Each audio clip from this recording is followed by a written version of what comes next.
मध्य प्रदेश की तरफ से देखें तो एमपी पीजीसीएल का रिक्रूटमेंट आपको देखने को यहाँ पर बिल्कुल मिल रहा है। अगर एमपी पीजीसीएल का रिक्रूटमेंट आपको देखने को मिल रहा है तो मैंने कुछ दिनों पहले ही आपसे बात की हुई थी कि अगर एमपी पीजीसीएल की जो रिक्रूटमेंट है उसमें सिविल वालों के लिए क्या चीज होती है, सिविल वालों के लिए क्या निकल करके आएगा। तो एक वीडियो मैंने आपको दिया हुआ था जिसमें मैंने आपको एक्सपेक्टेड सिलेबस, क्योंकि नोटिफिकेशन में सिलेबस मेंशन नहीं था और पिछले 2-3 बार से जब भी एमपी पीजीसीएल यहां पर पेपर करवा रहा है तो एक सेम तरीके का पैटर्न फॉलो कर रहा था। तो हमने expected syllabus, expected exam pattern और वैकेंसीज की बात की हुई थी। वैकेंसीज तो ऑलरेडी नोटिफिकेशंस में स्पेसिफाई कर दी गई थी, बट अगर देखें तो सिलेबस स्पेसिफाई नहीं था और पैटर्न में भी यही बोला था कि 1 मार्क्स का क्वेश्चन रहेगा, 100 क्वेश्चन रहेंगे। बट पहले अगर पैटर्न की मैं बात करूं, जो पैटर्न हो रहा होता था वो आपका पैटर्न कुछ इस तरीके से था कि आपको यहां पर 75% टेक्निकल था और 25% जो था वो नॉन टेक का पोर्शन यहां पर पूछा जा रहा था, है ना, यही था। अब देखो इस पैटर्न को थोड़ा सा एमपीपीजीसीएल को मजा नहीं आया, इस पैटर्न को भी चेंज कर दिया। अब उसने क्या कर दिया है, 60% आपका टेक्निकल कर दिया है और 40% नॉन टेक कर दिया है। अब इसमें भी मजा नहीं आया उसको, है ना। तो पहले जो 25% यहां पर, जो 25% बात की जा रही थी यहां पर किसकी, 25% जो बात की जा रही थी यहां पर, जो नॉन टेक्निकल था वो एमपी का पावर रिलेटेड जीके था, मतलब एनर्जी रिलेटेड जो जीके था वो आपसे पूछा जा रहा था। बट अब नॉन टेक्निकल जो है वो उसको भी काफी कुछ चेंज कर दिया है। सो अगर नॉन टेक्निकल की बात करें तो यहाँ पे world GK, history, geography, polity, इन सभी चीजों को ऐड ऑन कर दिया गया है। सो उसके रिगार्डिंग आपको यहाँ पर शिव सर का ये वीडियो जो है वो आपको देखने को मिल जाएगा जिसमें syllabus and strategy completely define कर दी गई है। मैं उसके बारे में कोई भी बात नहीं करने वाला हूं ज्यादा, है ना। बट अगर सिविल का सिलेबस देखें तो सिविल का सिलेबस इन्होंने स्पेसिफाई कर दिया है अब। तो name of the post junior engineer, assistant engineer civil training की बात है तो असिस्टेंट इंजीनियर सिविल, और यहां हम बात करते हैं जूनियर इंजीनियर सिविल के अंदर जो वैकेंसीज देखी गई हैं उसमें देखा गया है, जो इंडिकेटिव सिलेबस देखा गया है, सिलेबस में कोई ज्यादा चेंजेस नहीं हुए हैं, ठीक है।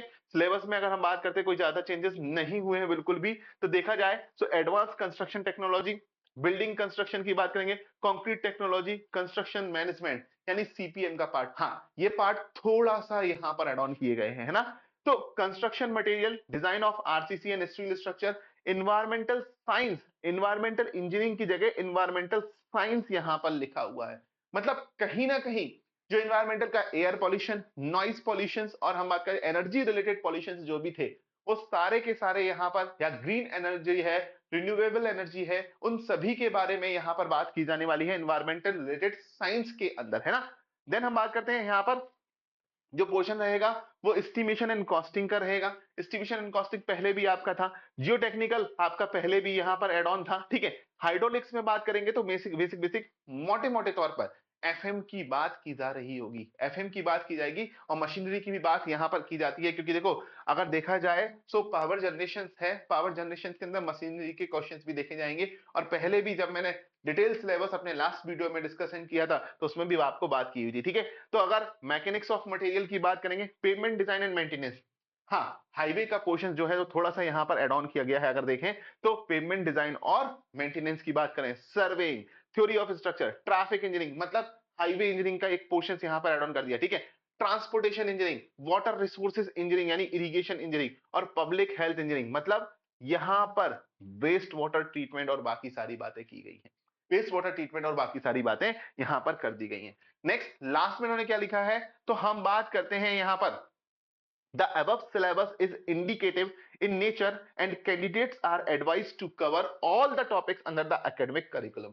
मतलब आपने इंजीनियरिंग के अंदर या आपने डिप्लोमा के अंदर जितने भी टॉपिक कवर किए हैं एक पर्टिकुलर सब्जेक्ट्स के अंदर, वो सारे सब्जेक्ट्स के सारे टॉपिक आपको कवर अप करने हैं essential qualification of the post for the online examination CBT के लिए। इन्होंने अलग से कोई स्पेसिफाई नहीं किया गया, लगभग सारे सब्जेक्ट, सर्वेइंग हो गया, हाईवे इंजीनियरिंग हो गया है, अगर हम बात करते हैं यहाँ पर पूरा का पूरा ट्रांसपोर्टेशन इंजीनियरिंग लिख दिया, देखो हाईवे के लिए ट्रैफिक इंजीनियरिंग और यहाँ पर अलग अलग पेमेंट डिजाइन अलग अलग मेंशन किया है। बट ट्रांसपोर्टेशन इंजीनियरिंग, और ट्रांसपोर्टेशन इंजीनियरिंग की मैं बात करूंगा तो रेलवे भी आ जाएगा, एयरपोर्ट भी आ जाएगा, सभी कुछ यहाँ पर निकल करके आएगा। वाटर रिसोर्सेज जैसे ही बोल दिया है तो रेनफॉल डेटा, अगर हम स्ट्रक्चर की बात करें, इरिगेशन, सब कुछ आ जाएगा। एस्टिमेशन, कॉस्टिंग, सर्वेइंग हम बात करते हैं, बिल्डिंग मटेरियल, बिल्डिंग कंस्ट्रक्शन का पूरा पोर्शन, कंस्ट्रक्शन मैनेजमेंट की बात करें, सीपीएम पर्ट की बात कर लेते हैं, जियो टेक्निकल, एनवायरमेंटल, एफएम, सोम, कुछ भी नहीं छोड़ा है अब तो, मतलब मतलब सभी कुछ यहाँ पर एड ऑन कर दिया गया है।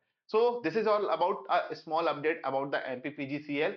और बिल्कुल वीडियो को शेयर एंड लाइक कर देना और चैनल को सब्सक्राइब कर लो दोस्तों, सो दैट आपको यहाँ पर इन्फॉर्मेशन मिलती रहेगी। साथ ही साथ अगर देखें तो इसी वीडियो की अगर हम बात करें, डिस्क्रिप्शन में आ जाते हो आप, ठीक है। जो पुराना वीडियो है उसमें थोड़ा सा डिटेल सिलेबस मैंने डिस्कस किया था, तो डिटेल तो वैसे ही की वैसी रहेगी, बट अगर इसके डिस्क्रिप्शन बॉक्स में आते हो ना, तो डिस्क्रिप्शन बॉक्स में आने पे मेरा यहाँ पर क्या है, टेलीग्राम चैनल मिल जाएगा। सो आप टेलीग्राम ज्वाइन कर लीजिएगा, यहाँ पर भी मैं आपको रेगुलर अपडेट्स देता रहूंगा, ठीक है। So thank you everyone and love you guys. Channel को सब्सक्राइब जरूर कर लेना, वीडियो को शेयर लाइक कर देना। Thank you so much.